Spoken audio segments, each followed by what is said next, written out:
दादी दादी मुझे ना बाणासुर की कथा सुनाओ ना। बाणासुर की कथा सुना। हाँ। बाणासुर है ना एक राक्षस था, श्रापित, लेकिन वो है ना बहुत बड़ा शिव जी का भगत था। शिव पार्वती उसको अपना पुत्र की तरह मानते थे, है ना।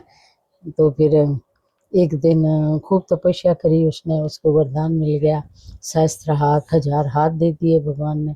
फिर उसको तपस्या करता रहा तो पार्वती जी ने कहा, भाई तेरे सबका मनोकामना पूर्ण हो गई, अब क्या तुझे इंद्रासन लेने की इच्छा है कि नहीं? मुझे तो केवल युद्ध करने की इच्छा है, युद्ध करना मेरा एक ही उद्देश्य है। तब शिव जी कहते हैं कि तेरे को एक ध्वजा देता हूँ, जब ये ध्वजा टूट जाए ना, नहीं झुक जाए ना, तो तू सोचना मेरा प्रतिद्वंदी तेरा जन्म गया, वो तेरे साथ युद्ध करेगा। ठीक है, वो ध्वजा ले जाता है, अब ध्वजा घर के ऊपर लगा देता है। उधर उसकी बेटी बड़ी हो रही है उषा, उसकी मम्मी को उसकी शादी की चिंता हो जाती है। इधर कृष्ण भगवान रुक्मणी जी बात करते हैं कि बाणासुर इतना अहंकारी राक्षस है, राजा है, वो इसका अहंकार कैसे टूटेगा। तब कृष्ण भगवान कहते हैं इसका अहंकार तोड़ेगा अपना पोता अनिरुद्ध, कि वो कैसे कि उसकी एक पुत्री है उषा, वो होगी ना तो उससे वो प्रेम करेगा, उसकी वजह से सब कुछ होगा। फिर वो जैसे जैसे उषा बड़ी होती है उसकी माँ चिंता करती कि इसकी शादी करें, तो तेरा वर चुन ले, जो बताएगी वही कर देंगे। तो वो कहती मेरा तो सब पार्वती जी करेगी। तो फिर सुबह मंदिर जाती है, पार्वती जी की पूजा करती है।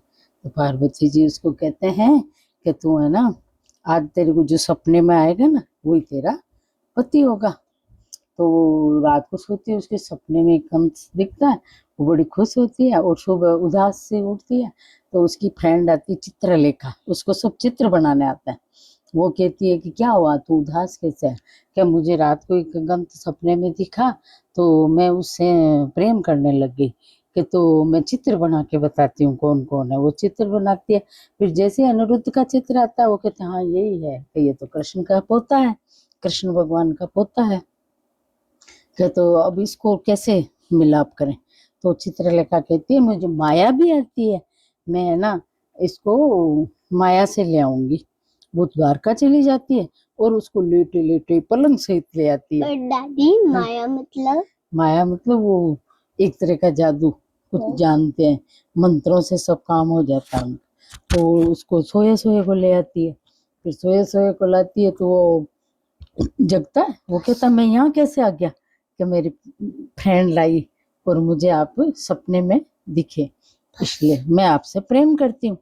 फिर वो चित्ते वो खेलने लग जाते हैं चौपड़ पासार, तो उसके साथ ही रहता है।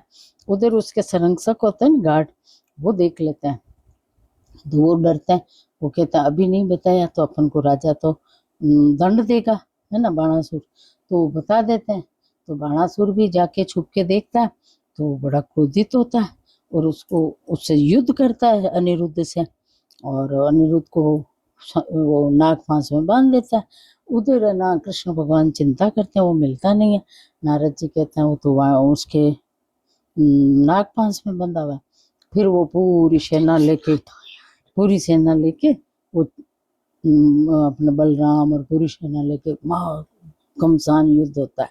इतना जोरदार युद्ध होता है कि इधर तो कृष्ण भगवान गरम ज्वार भेजते हैं, उधर शिव जी भी आ जाते हैं, क्यों शिव जी का भगत था।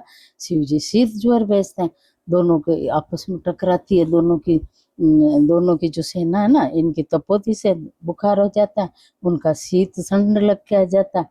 ऐसे करके वो खूब महासंग्राम हो जाता है। तो फिर इसमें ऐसे भी बोलते हैं, ये कथा सुनते हैं ना तो बुखार कम आता है, नहीं आता, बीमार कम पड़ते हैं, क्योंकि मंत्र जाप मम दृढ़ विश्वास, अगर विश्वास से कहानी सुनो तो। फिर वो युद्ध होने के बाद इतना ज्यादा उसको बाणासुर को हरा देते हैं। फिर वो शिव जी कहते हैं कि भाई इसको मारो मत, क्योंकि ये मेरा भगत है, मैंने इसको अभय दान दिया है। तो फिर कृष्ण भगवान उसकी भुजा काट के छोड़ देते हैं उसको। फिर वो थक जाता है वो, और वो बड़ा खुश हो जाता है, कृष्ण भगवान उसको छोड़ देते हैं तो फिर वो उषा की शादी अनिरुद्ध से उनके पोते से धूमधाम से अच्छी तरह कर देते हैं। फिर उनकी शादी होते ही वो वहां से द्वारका रवाना हो जाते हैं।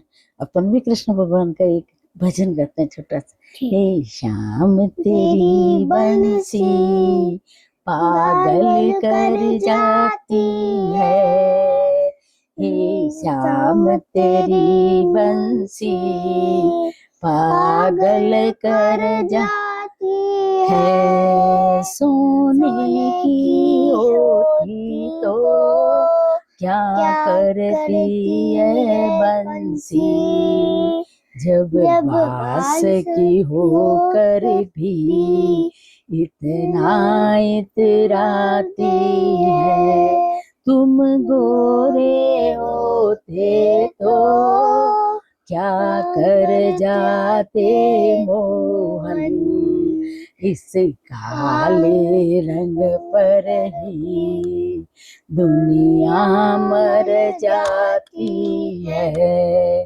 हे श्याम तेरी बंसी पागल कर जाती ठीक है दादी, है। बाय।